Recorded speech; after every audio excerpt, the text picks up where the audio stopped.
Bileam adalah non Israel yang diberikan Tuhan firman juga. Ya, itu satu poin, dua poin ya.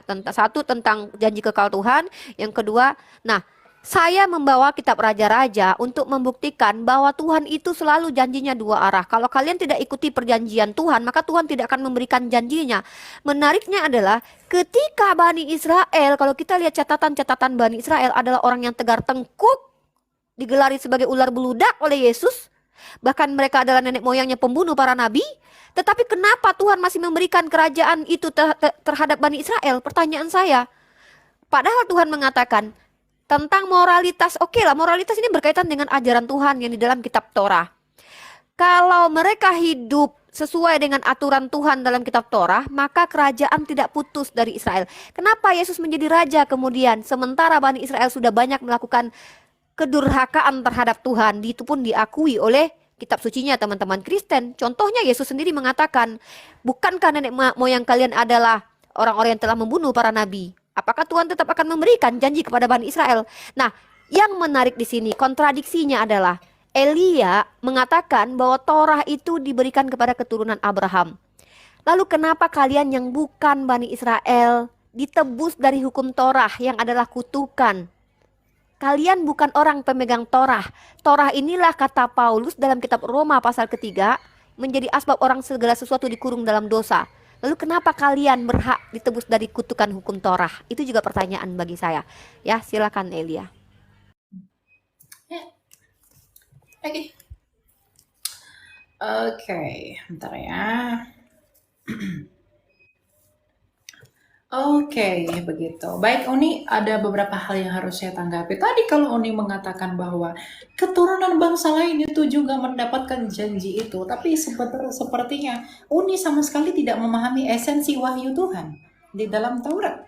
Dikatakan begini ya, bahwa perjanjianku dengan dia menjadi perjanjian kekal dengan keturunannya. Jadi perjanjianku yang kekal itu hanya diberikan bagi Isa, bukan Ismail. Dan tadi Uni mengatakan keturunan Ismail juga mendapat janji. Oh, tentu tidak. Kenapa? Tuhan telah menyanggahin itu. Dia berkata begini, tentang Ismail, ya, aku telah mendengarkan permintaanmu. Aku membuatnya beranak cucu dan sangat banyak. Baginya dilahirkan 12 raja, dan aku akan membuatnya menjadi bangsa yang besar. Namun, Tuhan sendiri yang ngomong, perjanjianku akan kutetapkan dengan Isa. Ibu Jadi lagi, kalau jangan, Ibu tadi lagi Uni debat, nak. menggunakan Ibu ayat-ayat lagi debat, tolong. yang mengatakan Ibu bahwa lagi debat. janji ini Adik jangan berisik. diberikan kepada bangsa-bangsa lain, janji ini diberikan juga kepada keturunan yang lain.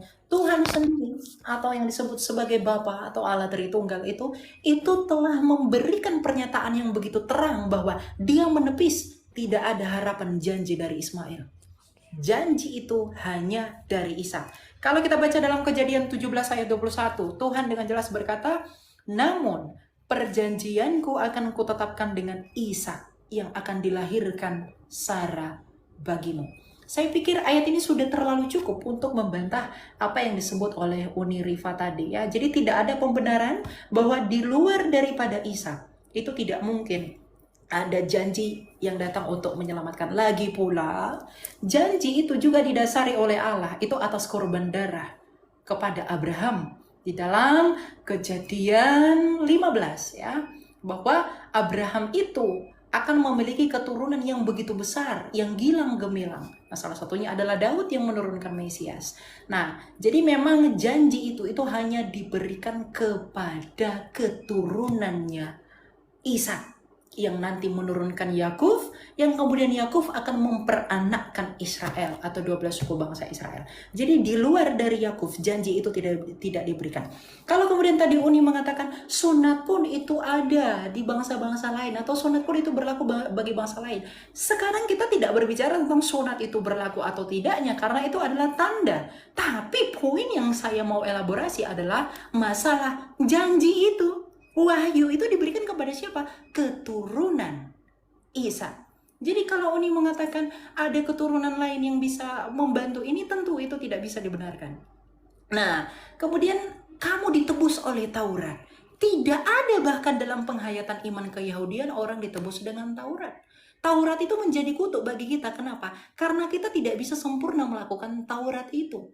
Tapi oleh karena standar Taurat, maka Kristus yang mati dengan taatnya dia kepada Taurat, Galatia 4 ayat 4, bahwa dia tunduk kepada hukum Taurat dan takluk dan sempurna melakukan itu dan tanpa berdosa, maka kesempurnaannya yang diukur oleh standar Taurat itu membawa kita kepada kebenaran dan pembenaran. Oleh karena itu, ketika kita beriman kepada Kristus, beriman kepada Tuhan dan Mesias yang memang dijanjikan, karena dia memang keturunan dari Abraham melalui Ishak, bukan Ismail, maka keselamatan itu kita peroleh. Makanya Kristus mengatakan sudah selesai. Tidak boleh ditambah-tambah. Nah, jadi esensi dari pewahyuan itu adalah peneguhan janji itu sendiri kepada keturunan Abraham, Ishak, dan Yakub. Nah, sekarang kita lihat mengenai Kristus. Apa dikatakan dalam Matius 1 ayat 1 ya. Ayat 1, ayat 2 sampai 6 dikatakan begini. Inilah silsilah Yesus Kristus, anak Daud, anak Abraham. Abraham memperanakkan Ishak. Ishak memperanakkan Yakub. Yakub memperanakkan Yehuda dan saudara-saudaranya. Jadi memang janji itu yang hanya diberikan bagi bangsa Israel yang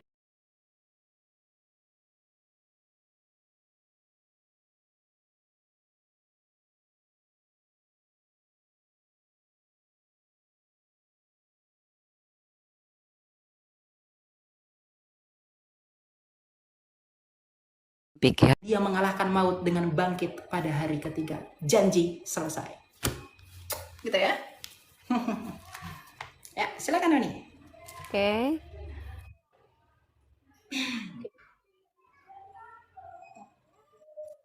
Oke, teman-teman. Bentar ya. Waktunya belum.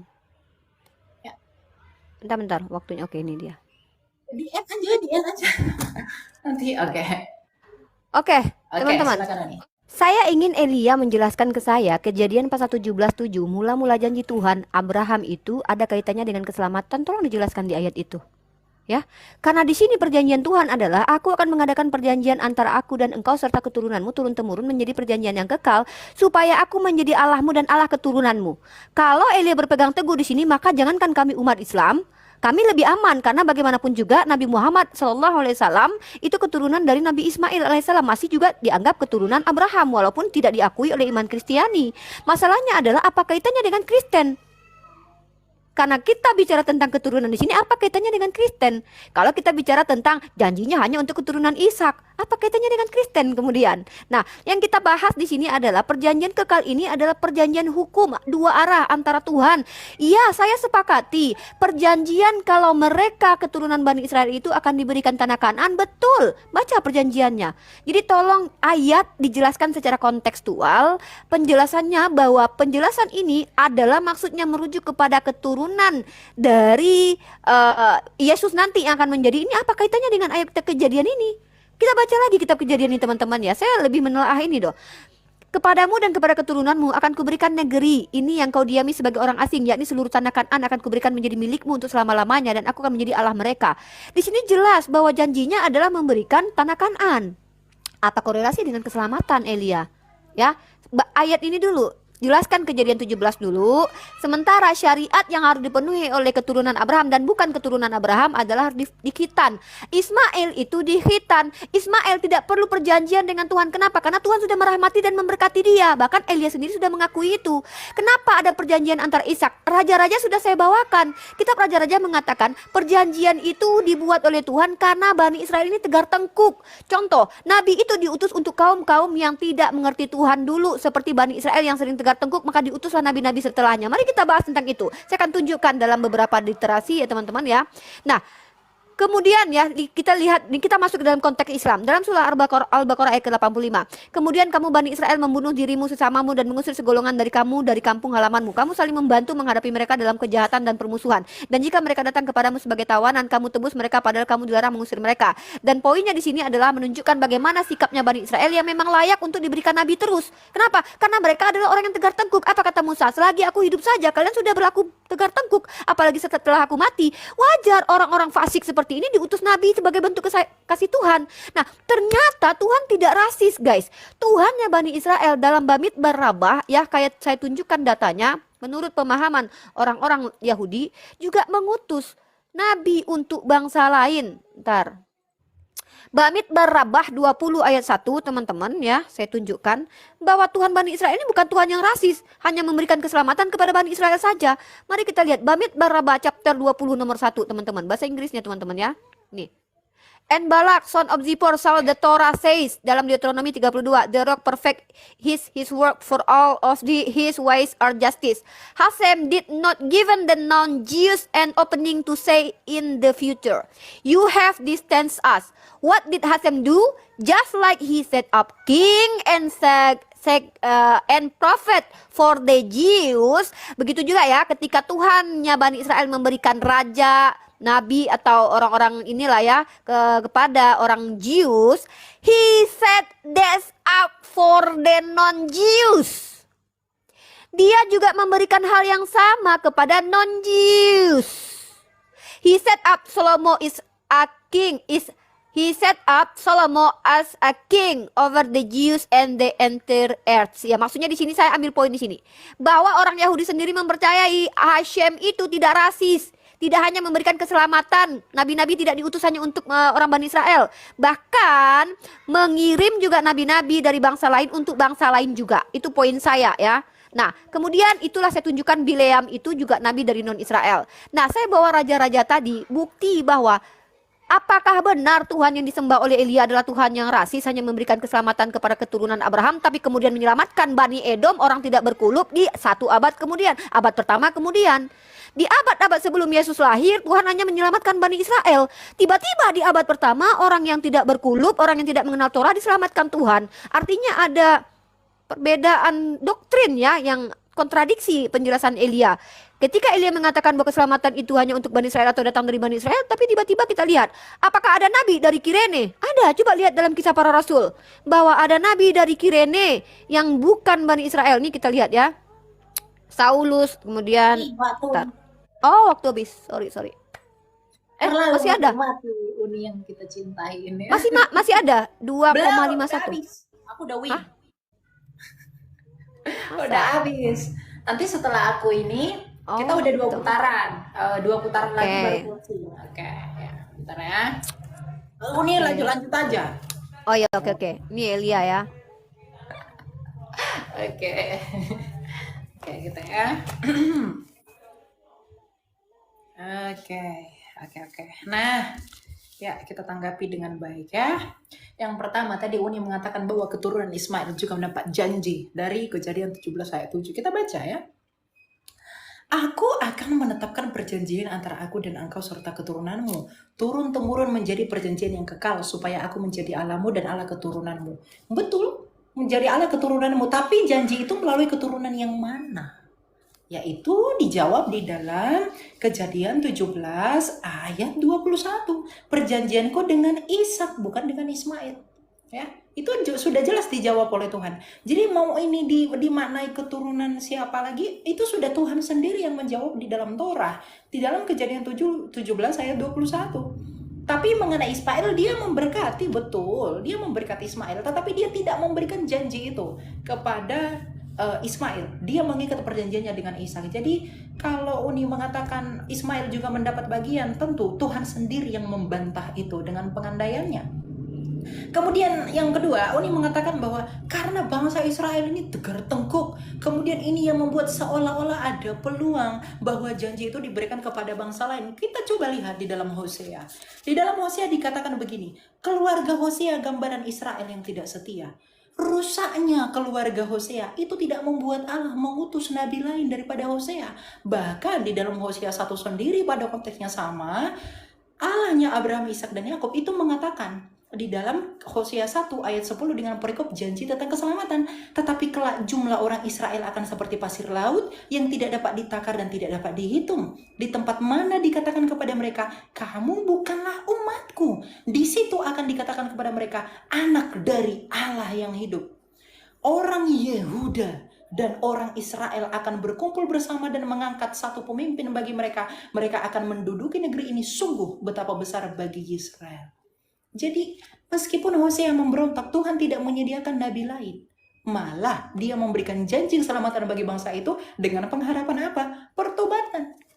Jadi kalau Uni mengatakan karena orang Israel itu begitu tegar tengkuk, kemudian seolah-olah memberi peluang adanya nabi di luar bangsa Israel yang harus diutus untuk memperbaiki itu tidak pernah relevan di dalam kitab suci. Bahkan di dalam Hosea, rusaknya moral bangsa Israel di zaman Hosea, itu Tuhan tidak mengutus nabi lain.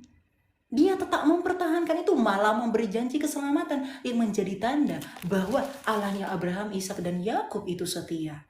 Ini sekaligus membantah argumentasi Uniriva yang mengatakan seakan-akan Tuhannya Israel itu rasis. Padahal di dalam apa tadi dikatakan itu Bat Midbar Rabah, Tuhan itu menyelamatkan bangsa-bangsa lain. Pertanyaan saya, kalau memang Uni konsisten bahwa di Bat Midbar Rabah itu orang diselamatkan, apakah orang yang tidak berlaku Taurat juga akan diselamatkan?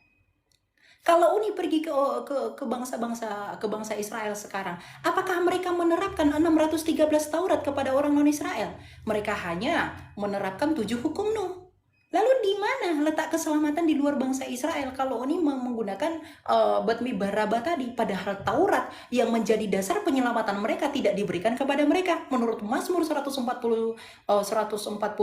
ayat 19 sampai 20. Itu yang kontradiksi. Bagaimana mungkin orang diselamatkan di luar Taurat dalam keimanan Yahudi? Artinya bukan Bat Midbar Rabah itu yang salah, tapi Uni yang menafsirkannya terburu-buru. Bahkan tadi Uni sempat menyatakan bahwa ini menjadi indikasi bahwa ada nabi yang harus diberikan kepada bangsa Israel. Rusaknya moralitas bangsa Israel tidak membuat Tuhan mengutus nabi di luar dari bangsa mereka. Bahkan Tuhan sendiri itu memberikan janji tentang keselamatan kepada Yehuda.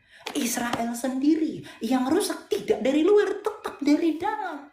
Itulah konsistensi Allahnya Abraham, Ishak, dan Yakub. Jadi meskipun tadi Yuni membawakan sumber tulisan-tulisan Rabi Yahudi dalam Bat Midbar Rabah tadi, itu tidak memungkinkan orang diselamatkan di luar bangsa Israel. Kenapa?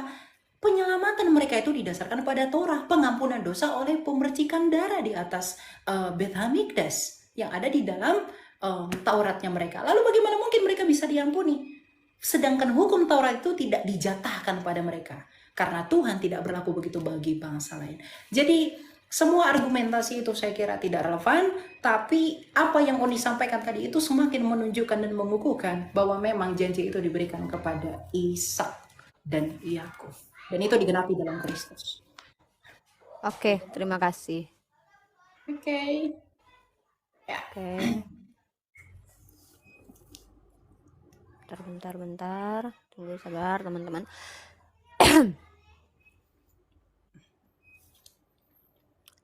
Oke, ini dia. Ini putaran keempat ya? Iya.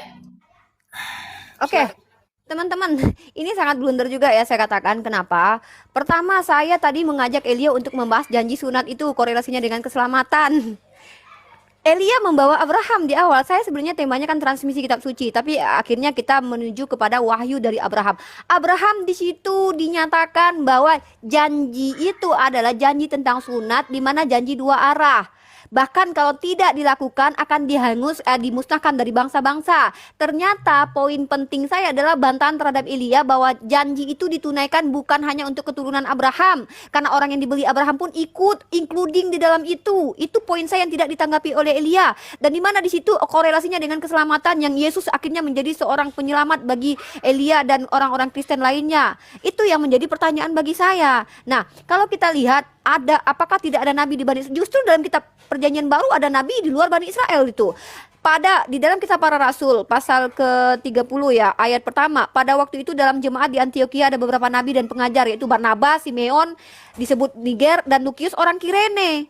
Nah, dan Manahem diasuh bersama dengan raja wilayah Herodes. Nah, di sini ada nabi, setelah Yesus lahir pun ada nabi, masih ada nabi teman-teman. Nah, dan ini yang saya katakan, Hagar itu diusir bukan karena, ini saya katakan ya, ini mohon maaf, konsekuensi menjatuhkan Tuhan yang sangat rasis.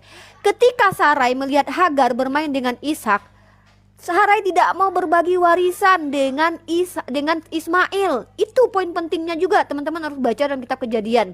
Disitulah Sarai mengusir Hagar dengan Ismail karena Sarai tidak mau berbagi warisan.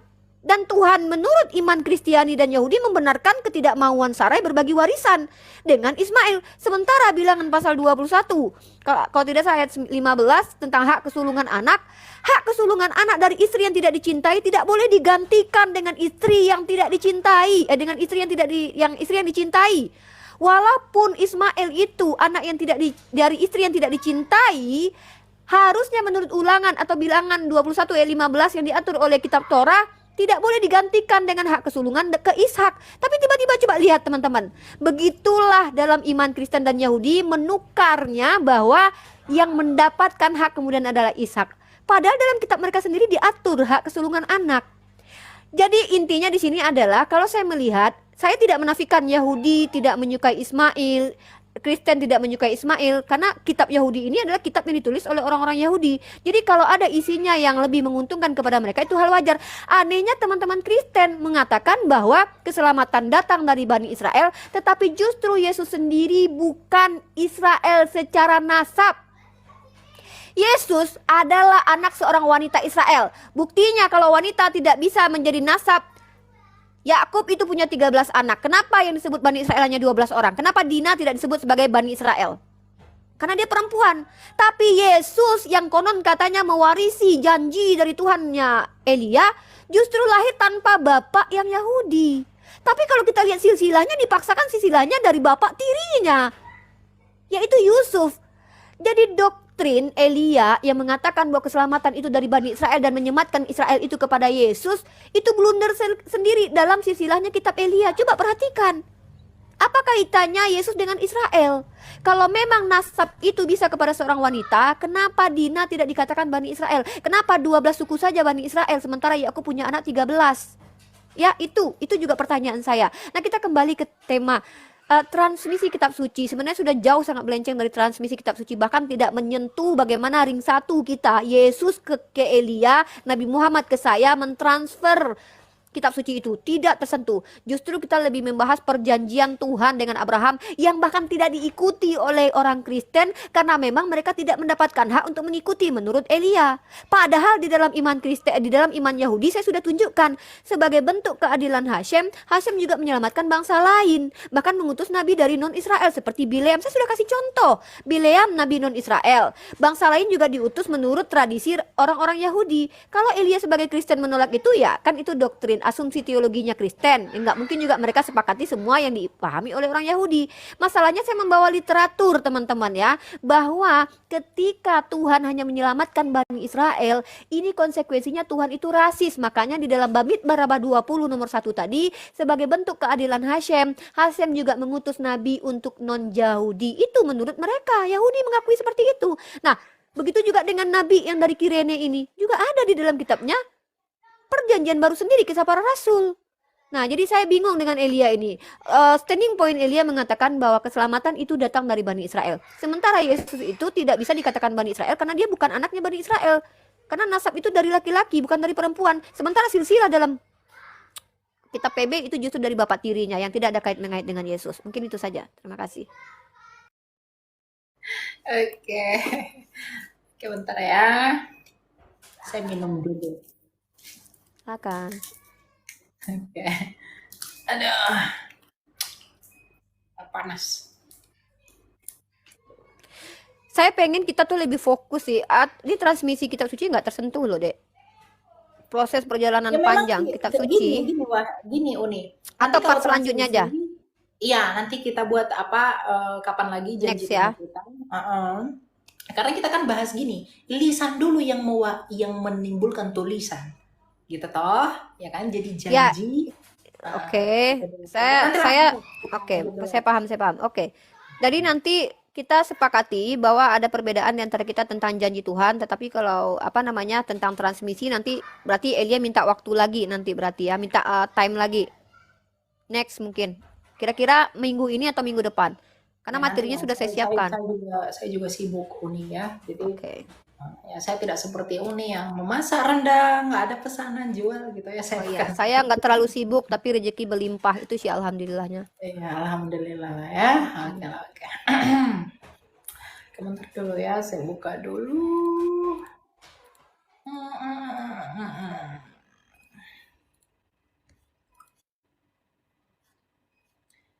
Oke. Data saya yang saya siapkan si Albert akhirnya tidak tersentuh. Serius. Data Apa yang saya itu? siapkan si Albert tidak tersentuh tentang transmisi kitab suci. Oh, iya. Data yang saya siapkan tuh sudah mapan tapi tidak tersentuh. Justru kita berbahas tentang Oke, janji oke. Abraham. Nah, itu ya. Kalau kritik teks itu lebih seru sebenarnya. Oke, ini kita lanjut ya. Saya coba itu nih tekan lagi. Saya biar ini. Oke. Ya.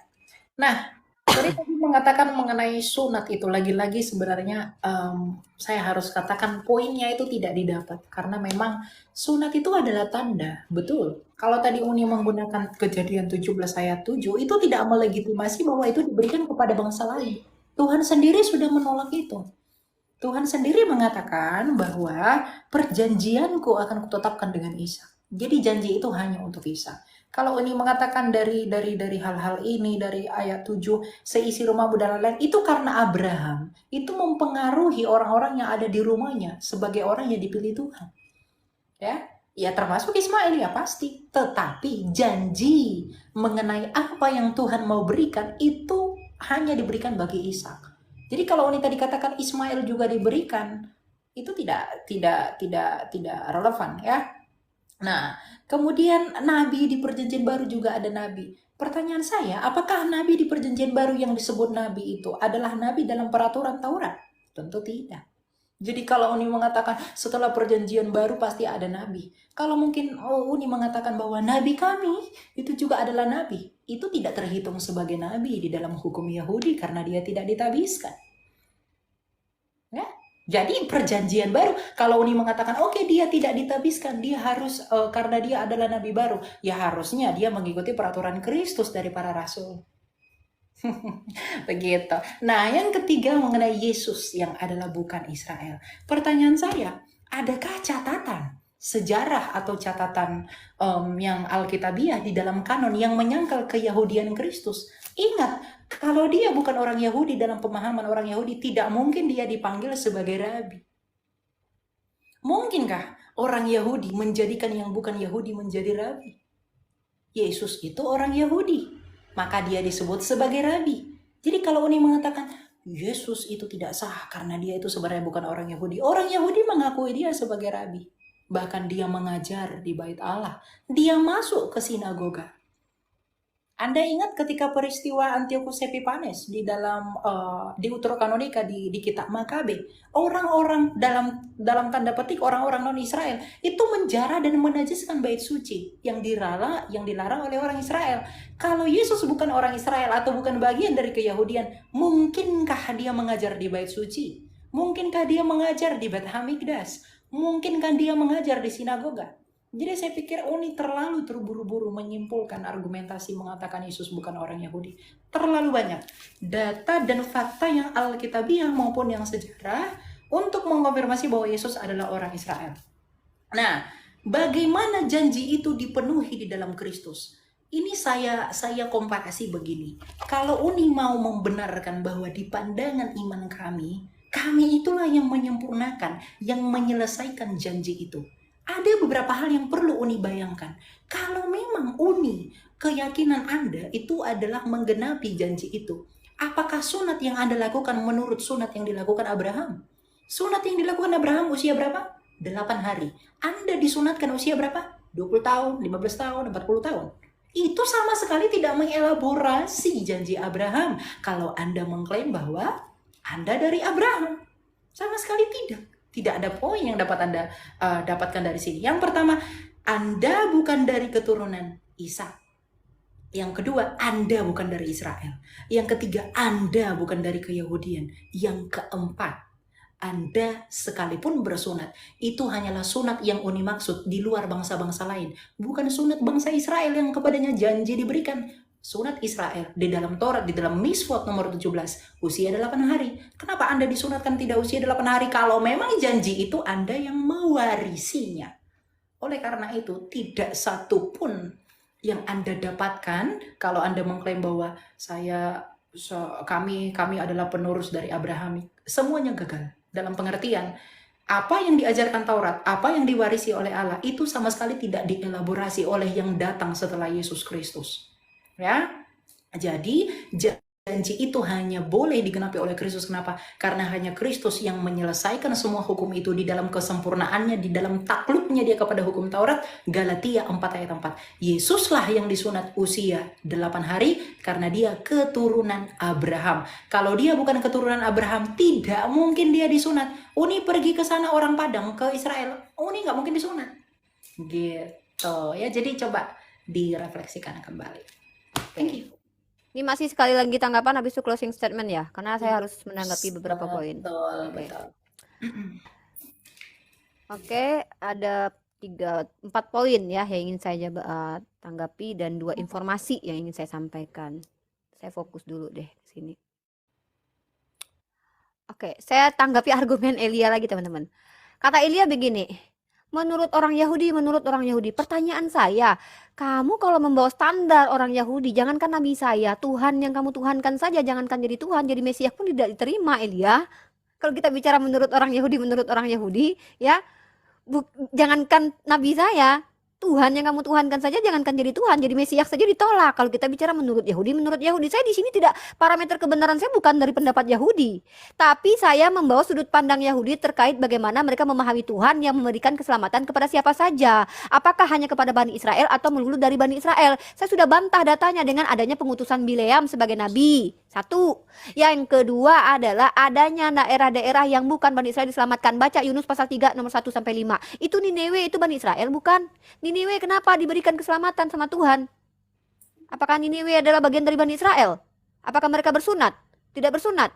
Jadi kalau kita bicara tentang keselamatan Tuhan, ini esensi Tuhan yang kita pertanggungjawabkan di sini. Apakah Tuhan itu rasis atau tidak? Tapi segala argumen dari Elia menunjukkan Tuhannya Elia rasis. Hanya berdasarkan dari Bani Israel, kesukuan saja. Sementara Tuhan yang kesukuan ini, kita bicara tentang perspektif Yahudi terhadap Yesus.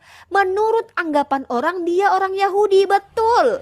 Sebenarnya kalau kita bicara apakah ibunya orang Yahudi, saya pun sepakat. Bahkan kami sepakati ibunya orang Yahudi. Tetapi bukti bahwa Tuhan tidak hanya melulu kepada orang tuanya yang Yahudi, yang keturunannya Yahudi, seperti perspektif orang Yahudi bahwa dari keturunan mereka lah yang akan datang keselamatan itu. Makanya Yesus tidak punya bapak. Karena konsep nasab itu harus dari bapak. Kamu lihat dalam kitab Lukas pasal 23, adekku Elia.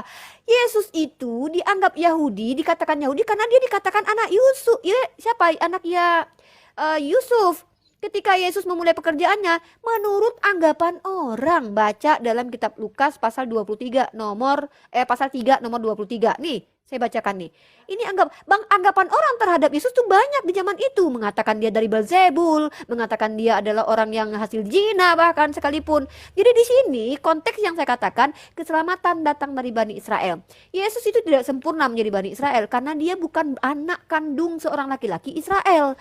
Dia adalah anak tiri dari laki-laki Israel secara silsilah dalam kitab kamu di Perjanjian Baru. Coba kamu baca silsilah baik Matius ataupun Lukas, dia menjadi keturunan Israel atau sampai ke Daud karena bapak tirinya yang tidak ada korelasi dengan kenasapan. Ya. Nah, teologi tentang kitab Kejadian. Ini aku yang